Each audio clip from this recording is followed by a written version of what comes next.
அத்தனை தமிழ் பேசக்கூடிய உள்ளங்கள் அனைவருக்கும் இனிய வணக்கம். புதிய வீடியோல புத்தாண்டுல உங்களை சந்திச்சிருக்கிறதுல மிக்க மகிழ்ச்சி. நீண்ட நாட்களாக யூடியூப் தளத்தில் இருந்து தனிப்பட்ட காரணங்களுக்காக விலகி இருக்க வேண்டிய தேவை ஏற்பட்டது. அதனால சில காரணங்களுக்காக நான் சில காலங்கள் இந்த யூடியூப் தளத்திலிருந்து விலகி இருந்தேன். மீண்டும் மறுபடியும் என்னுடைய சேனல்ல புதிய வீடியோக்களூடாக புதிய விடயங்களூடாக உங்களை சந்திச்சிருக்கிறதுல மிக்க மகிழ்ச்சி. இன்றைக்கு இந்த காணொளியில என்ன விடயம் பார்க்க போறோம் அப்படின்னு சொன்னா, எங்களுடைய நாட்டில மிக முக்கியமாக பகிரப்பட்டிருக்கக்கூடிய செய்திகள் என்ன அப்படின்றது தொடர்பா இன்றைக்கு நாங்க பார்க்க போறோம். அந்த வகையில இன்றைக்கு சமூக ஊடகங்களாக இருக்கலாம், இல்லைன்னு சொன்னா செய்தி பத்திரிகைகளாக இருக்கலாம், இல்லைன்னு சொன்னா செய்தி தளங்களாக இருக்கலாம், பகிரப்பட்ட மிக முக்கியமான செய்தி, மதுவுக்காக 1000 ரூபாய் காசு கேட்டு தாயை கொடூரமாக கொலை செய்த மகனினுடைய செய்தி இன்றைக்கு எல்லா இடங்களையும் தலைப்பு செய்தியாக காணப்பட்டது. அது மட்டும் இல்லாம இன்றைக்கு சமூக ஊடகங்கள்ல ஒரு வீடியோ பகிரப்பட்டிருந்தது. ஒரு பெண்ணினுடைய தலைமுடி அறுக்கப்படுகின்ற ஒரு வீடியோ. அந்த கதையினுடைய பின்னணியையும் இன்றைக்கு இந்த வீடியோல நாங்க பார்க்க போறோம். அது மட்டும் இல்லாம எரிவாயு நிறுவனம் நாட்டு மக்களுக்கு மிக முக்கியமான ஒரு அறிவிப்பை விடுத்திருக்குது. அது சம்பந்தமான விடயங்களையும் நாங்க இன்றைக்கு இந்த தொகுப்புல பார்க்க போறோம். தொடர்ச்சியாக நாங்க பார்க்க போற விடயம், யாழ் பல்கலைக்கழகத்திலே கல்வி பயிலக்கூடிய கிள்ளச்சியினை சேர்ந்த மாணவி கனடாவிலே வாழக்கூடிய குடும்பஸ்தரோடு தலைமறைவாகிய கதை சம்பந்தமாகவும் நாங்க இந்த வீடியோல பேச போறோம்.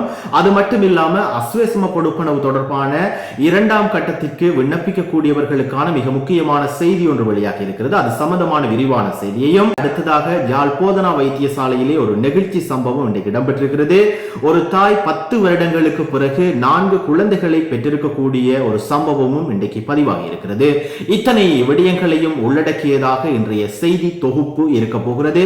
எனவே நாங்கள் தொடர்ச்சியாக செய்திக்குள்ளே சென்று என்னென்ன விடயங்கள் சம்பந்தமாக இருக்கிறது என்பது தொடர்பாக நாங்கள் விரிவாக பார்க்கலாம். மட்டக்களப்பு சித்தாண்டி பகுதியினை சேர்ந்த 42 வயதுடைய தாய் ஒருவரை மகன் அடித்து கொலை செய்திருக்கிறார். அதாவது மதுவிற்காக 1000 ரூபாய் பணத்தினை தாயிடம் கேட்கிற போது தாய் அதற்கு மறுப்பு தெரிவித்ததற்காக தாயை வேகமாக தள்ளுகிற போது தாய் பலமாக நிலத்திலே வீழ்ந்து தலையிலே பலத்த காயங்கள் ஏற்பட்டதன் காரணமாக சம்பவ இடத்திலேயே தாய் பலியானதை தொடர்ந்து மகன் தப்பியோடுகிற போது போலீசார் அவரை திரட்டி பிடித்து கைது செய்திருக்கிறார்கள்.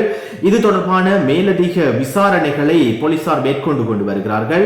இது தொடர்பான விடயங்கள் இன்றைக்கு சமூக ஊடகங்கள்ல பிரபலமா பேசப்படுது. இன்றைக்கு எல்லாருமே சமூக ஊடகங்கள்ல ஒரு வீடியோவை பார்த்திருப்பீங்க. அதாவது ஒரு பெண்ணினுடைய தலைமுடி அறுக்கப்படுகின்ற ஒரு வீடியோ. அதாவது என்ன விடயம் அப்படின்னு சொன்னா, கொழும்பு புறநகர் பகுதியில் களவு செய்ததாக, அந்த கடையில் இருக்கக்கூடிய பொருட்களை களவு செய்ததாக 27 வயதுடைய ஒரு பெண்ணும் 21, 22, 23, 24 வயதுடைய ஒரு பெண்ணும் ஒரு பெண்ணை கைது செய்து அவருடைய தலைமுடியினை அறுத்து அதனை சமூக ஊடகங்களில் வீடியோவாக பதிவு செய்திருக்கிறார்கள்.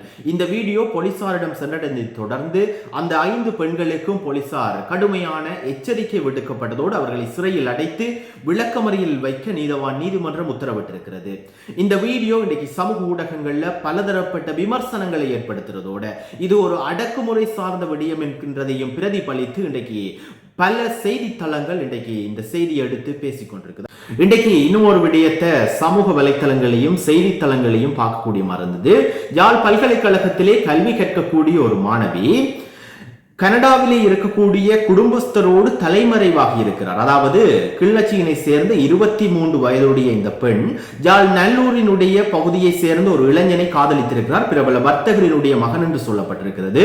அவரை காதலித்து விட்டு அவரை ஏமாற்றி கனடாவிலே வாழக்கூடிய ஒரு குடும்பஸ்தரோடு அவர் தலைமறைவாகி இருக்கிறார். இது சம்பந்தமான விசாரணைகள் போலீசாரால் மேற்கொள்ளப்பட்டிருக்கிறது. நீதி கேட்டு காதலனுடைய வீட்டிற்கு செல்லுகிற போது பெண்ணினுடைய வீட்டார் காதலனை சரமாரியாக தாக்கி இருப்பதாகவும் செய்தி தளங்களிலே குறிப்பிடப்பட்டிருக்கிறது. உண்மையிலேயே பெண்களினுடைய வெளிநாட்டு மோகம் என்பது இப்படியான அநாகரிகமான செயல்களை நோக்கி எங்களுடைய தமிழருடைய சமுதாயம் சென்று கொண்டிருக்கிறது என்பதனையும் வலியுறுத்துகிறோம். தொடர்ந்து நாட்டிலே பகிரப்பட்ட செய்தி, அஸ்வசம கொடுப்பனவு தொடர்பான மிக முக்கியமான செய்தி. 2ஆம் கட்டத்திற்கு விண்ணப்பிப்பதற்கு தகுதியுடையவர்களுக்கான விண்ணப்பங்கள் வெளியாகி இருக்கிறது. எனவே செய்தித்தளங்களிலே நீங்கள் அவற்றை பார்க்க முடியும் என்பதனையும் உங்களுக்கு வலியுறுத்தி, எரிவாயு நிறுவனம் நாட்டு மக்களுக்கு விசேடமான ஒரு செய்தியினை வழங்கியிருக்கிறது.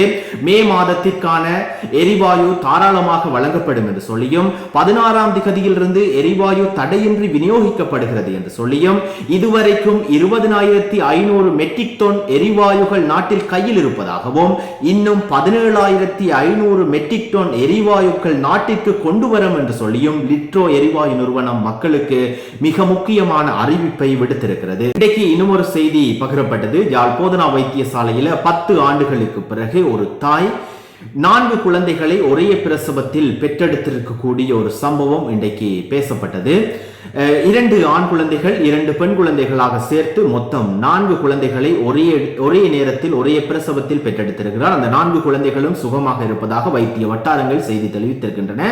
நாட்டில் பகிரப்பட்டிருக்கக்கூடிய மிக முக்கியமான செய்திகள் இவைதான். தொடர்ந்து நாளையும் நாட்டிலே பகிரப்பட்டிருக்கக்கூடிய முக்கியமான செய்திகளை பார்க்கும் வரை உங்களிடமிருந்து விடைபெற்றுக் கொள்ளும் நான் என்றும் உங்கள் அன்பின் சாரு.